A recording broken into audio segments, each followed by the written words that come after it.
हरिओम। आज 17 तारीख है। 17 मार्च है।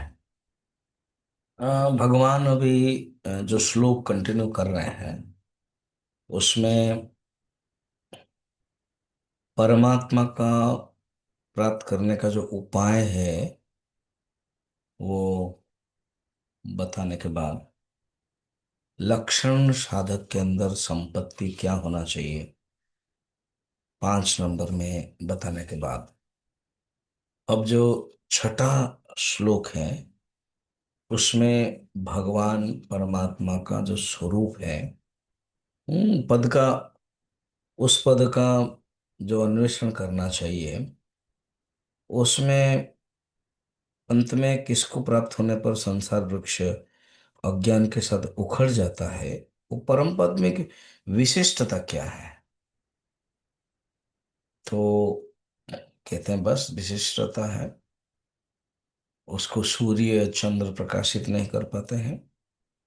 और विशिष्टता तद्धाम परमम मम यद्गत्वा न निवर्तन्ते, पहले भी बताया था विनिवृत्त कामाः यस्मान, उससे और कोई वापस नहीं आता है, उसी को ही और बता रहे हैं। परम अव्ययम तत है वो। और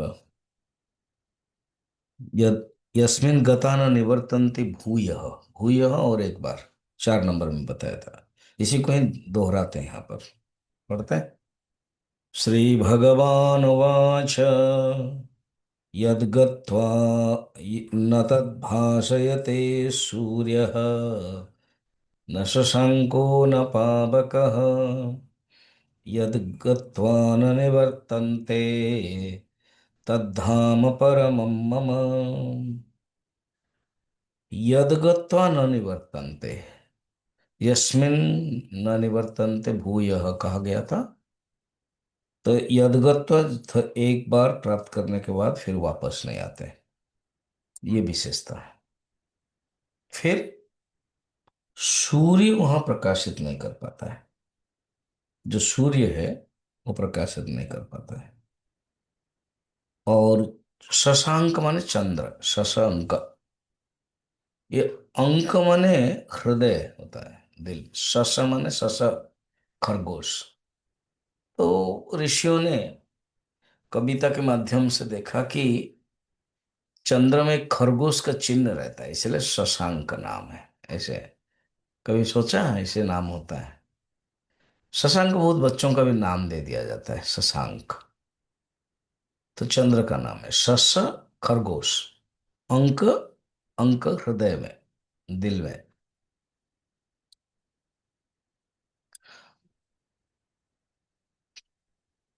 तो चंद्र के दिल में, चंद्र के मुंह में, चंद्र के अंदर खरगोश का चिन्ह है। अब देखोगे चंद्रमा को, अगर देखोगे तो खरगोश का चिन्ह लगाता दिखता है। आकाश में भी आपका मगरमच्छ से लेकर के क्या क्या देखते हो, मेघ के, माया ही है। तो यहाँ पर शशांक भी प्रकाशित नहीं कर पाते। कैसे करेंगे ये दोनों? अग्नि सूर्य चंद्र तो उस परमात्मा से ही प्राप्त करते हैं। न तत्र सूर्यो भाति न चंद्र तारकम नेमाद विद्युतो भांति कतोयम अग्नि तमेव भांतम अनुभाति सर्वम तस्य भाषा सर्वमिदं विभाति। प्रसिद्ध श्लोक है ये है। प्रकाशित उसे कर न पाए कोई, न सूरज न चांद और न अग्नि कभी। जहां जाके फिर आना होता नहीं, परम धाम कहलाता मेरा वही। तो जिसको वापस आने के बाद नहीं आते हैं, वो परम धाम है। तद्धाम पा कैवल्य प्राप्ति है वो। देखो, अनेक प्रकार की मुक्ति होती है। एक होते सामीप्य मुक्ति, भगवान के जो सगुण साकार है उनके पास रहना। सायुज्य मुक्ति, उनके अंग केश बन करके रहना है, युज्य जुड़ गया। सालोक्य मुक्ति, उन्हीं के लोक में वैकुंठ में रहना। सामीप्य था, अभी सारूप्य, उन्हीं के रूप होना, शंख चक्र गदा पद्म धारी। जय विजय जब वो भगवान वैकुंठ में रहते इसी रूप में रहते थे।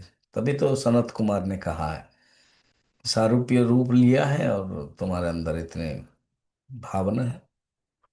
सृष्टि तो ब्रह्मांड का, ब्रह्मा विष्णु ये सब बनाना है। और जो कैवल्य है वो परम धाम है। केवलस्य भाव है कैवल्य, ऐसे मुक्ति है। तो इस प्रकार के मुक्ति प्राप्त करते हैं, ये बताया है। ठीक है, आज इतना ही, फिर कल देखेंगे।